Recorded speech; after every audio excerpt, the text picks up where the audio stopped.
Hey, what's going on, guys? It's MaxMax24, and the Bethesda E3 press conference just finished not too long ago, so I'm here to talk about that. Before we get into that, please always do drop a like, comment, subscribe, tell your friends, all that jazz, all that fun stuff us YouTubers tell you guys to do. And with that, let's talk about what happened at the Bethesda E3 press conference. And by the way, sorry for the audio quality. I am in a hotel room, alright? I am away from my microphone. I did not bring it. It's sitting back in my original, my editing computer, so this isn't beautifully edited, and it doesn't have amazing audio, but usually it does. Sorry about that. But let's talk about the Bethesda E3 2019 press conference. And it was fine, alright? There wasn't any huge, amazing announcements that made me get on the edge of my seat and wanting it now. But there was some cool stuff and things that make me maybe get back into some games. Specifically, one game, but we'll get into that. So the press conference started off with Todd Howard coming on... actually, before even Todd Howard came on stage, Pete Hines came on stage and he was sitting in the audience. And the big thing about the Bethesda press conference is they're trying to tell us that that everyone's Bethesda, everyone's them, everyone, the community. They love the community. They love everything about their community. They do everything for their community, which I think is probably their way of trying to get us to say good job on games and accept that they've failed on certain games. I think that's really why it exists, but it doesn't matter. So Pete Hines, thanked the community, and throughout it we got to see little community people, like the community talking about their favorite things about Bethesda and stuff, in little small videos. But then after Pete Hines came on, we got Todd Howard to come on stage and talk about the two main Bethesda games right now, because Starfield and Elder Scrolls 6 were sadly absent from the show. They were nowhere to be found. They were mentioned once in passing, but they were not seen in the show at all. No, the two Bethesda Game Studios games that he talked about were Elder Scrolls Blades and Fallout 76. For Elder Scrolls Blades, it's coming to Nintendo Switch, so that's kind of cool, No one's going to play it on their phone now. If they have the Nintendo Switch, you're going to be dumb to play it on your phone. But if you do, they will have cross-save support between Switch and phone, so that's cool. If you play Blades, I'll probably play it on the Switch. I can't play it on this thing. Alright, this is an iPhone 7. I'm not about to deal with that, so it already loses battery enough.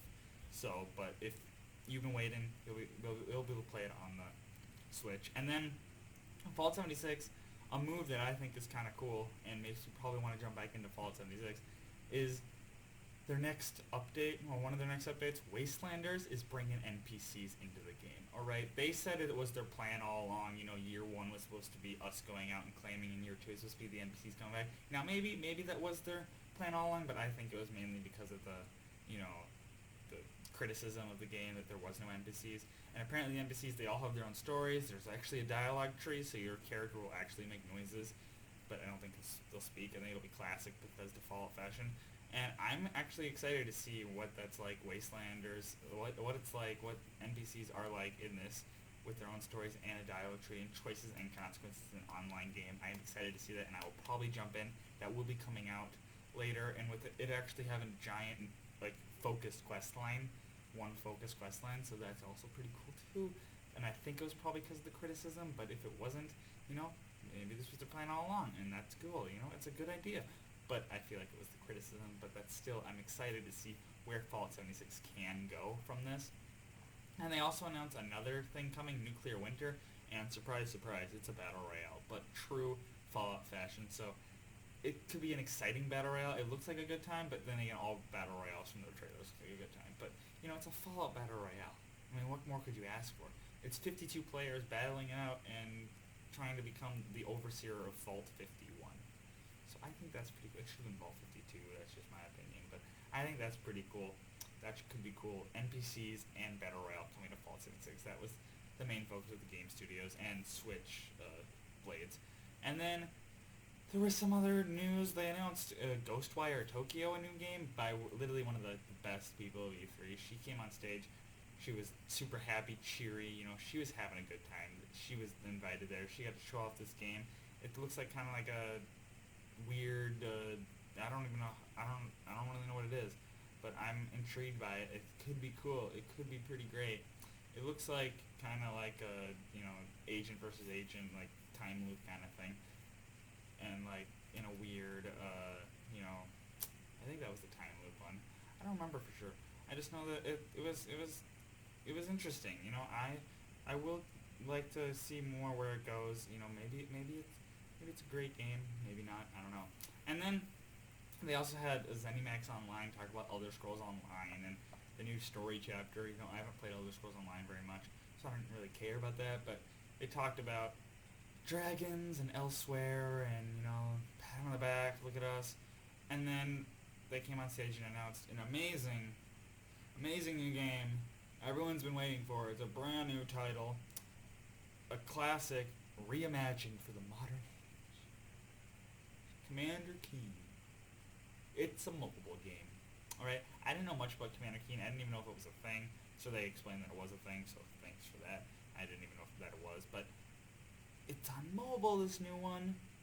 Microtransactions, when they show the really small clip of it, like the UI, I could see the microtransactions. It literally looks like Clash Royale, but Commander Keen, whatever that is. So, if you've been waiting for that, there you go. You can play this classic reimagined for the modern age. So that was great. They talked about Wolfenstein, both Wolfensteins, Cyberpilot and Youngblood. They looked pretty good. All right, they showed more about Youngblood than Cyberpilot, and it looks intriguing. All right, I mean, it's the spin-offs again. We're definitely getting Wolfenstein 3 sometime, but these are coming out first, so that's intriguing. Youngblood, I think, is coming out this summer. That's what they said, or this holiday. I think that's what they said. I don't remember. I think that's what they said. Yeah. We also got this new thing they're making. It's a game streaming thing that's integrated into engines and games that developers can use on whatever software, Stadia, xCloud, whatever.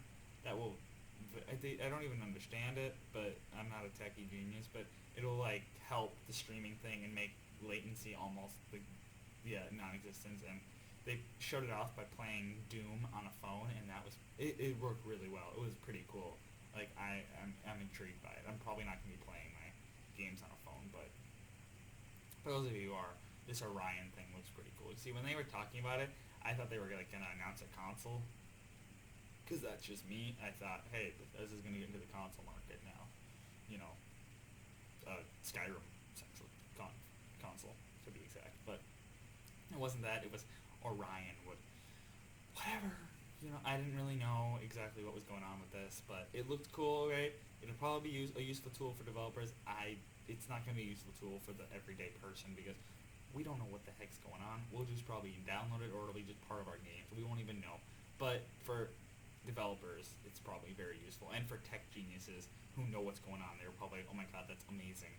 But for me, I'm just it looks cool, right? It's able to run Doom on a phone without any lag and stuff, so that's cool. It's cool. Speaking of Doom, they spent a lot of time on Doom Eternal, a lot of time. That was a big focus of it, and they announced a release date with a pretty kick-ass collector's edition, if I do say so myself.